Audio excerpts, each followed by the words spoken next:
The literate selected few in a community have the chance to be trained in areas such as primary examination and treatment. As it turned out, the approach proved effective in helping ease health problems among the populace living in remote areas. It did some good health-wise, but the effect cannot be felt immediately. On the other hand, we can control things. The approach still continues along the guideline His Majesty has initiated. We know it under the project entitled Village Health Volunteer Unit. The criterion is 1 volunteer for every 15 households.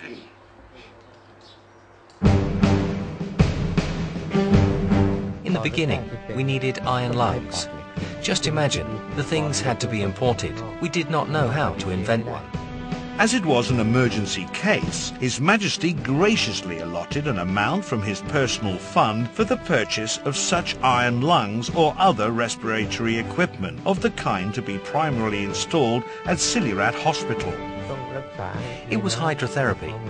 We had to rely on pumping machine to revive different parts of the body muscles in the limbs. A forceful stream of water was directed right at these muscles.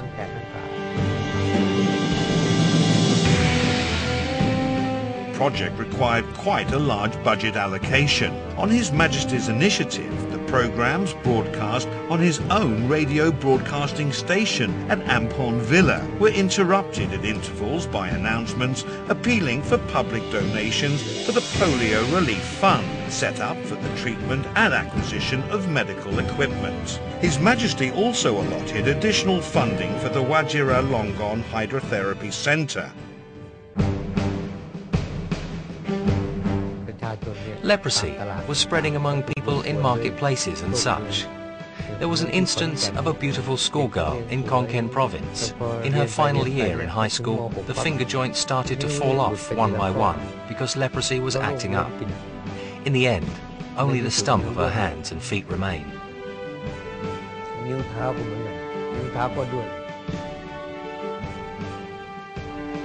The Director General of the Department of Health at the time briefed His Majesty on a 12-year leprosy eradication campaign. His Majesty inquired if the campaign could be accelerated. The answer was positive, but only after a research institute had been established, training courses set up for the officials and staff concerned, and research on leprosy conducted. With the support from both Germany and Japan then, the project could be completed within 8 years.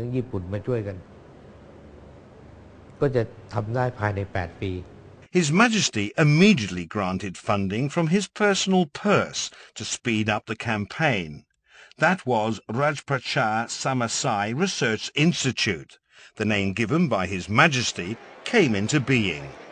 His Majesty went by boat to preside over the foundation stone laying ceremony.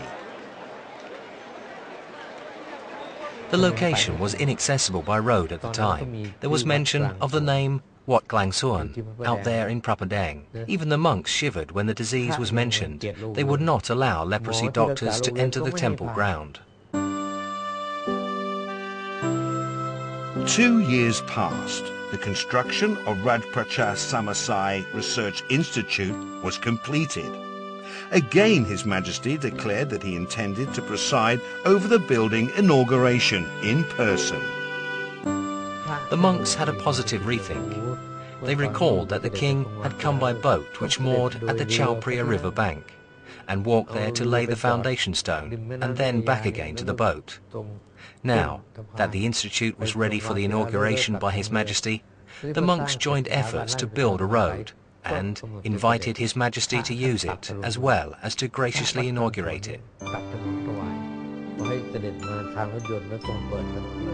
Finding out that His Majesty was going to attend the ceremony in person, doctors could not help being concerned for his health. They were afraid he might catch the infection through the presence of leprosy patients in attendance at the institute. You might want to ask if His Majesty was put off by the lepers' presence, with their rough skin, physical disfigurement and such. All I want to say is, if His Majesty had minded, he would not have come.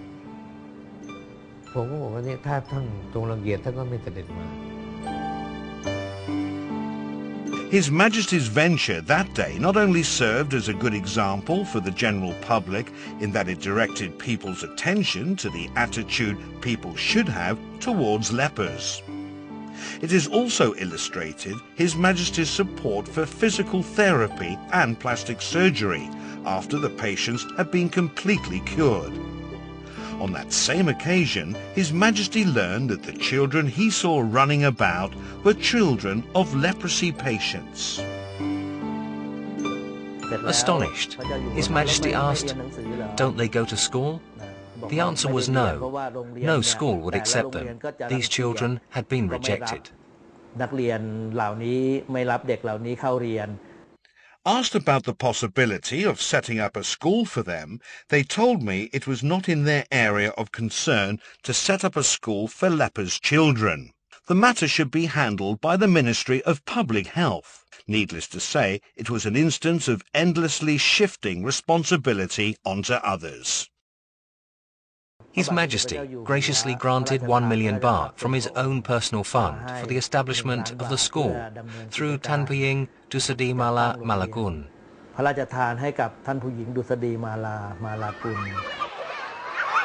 In the end, I myself had to assume the role of a flea, without which what should be done would not be done. What ensued was a school known under a non-suggestive name of Rajprachar Samasai School, under the auspices of Rajprachar Samasai Foundation.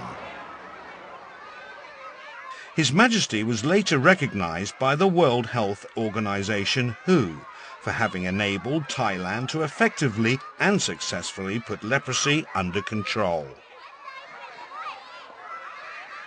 Along the way, there have been certain complaints as to why the Royal Initiated School for Lepers Children is now solely admitting normal children. My answer is, that's exactly His Majesty's strategy. What good would it do if the school is still there, but will not admit children of normal, healthy parents, while leprosy in Thailand is a thing of the past? Nothing is impossible. Time will show.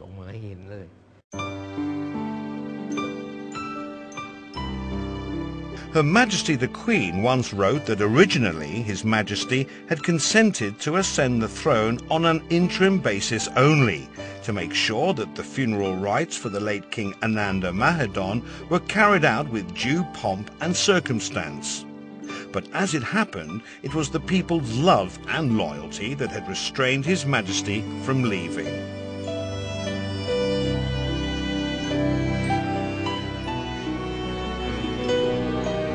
Somebody shouted loudly, "Please do not forsake the people." Really, I wanted to shout back, if the people do not forsake me, how can I forsake them?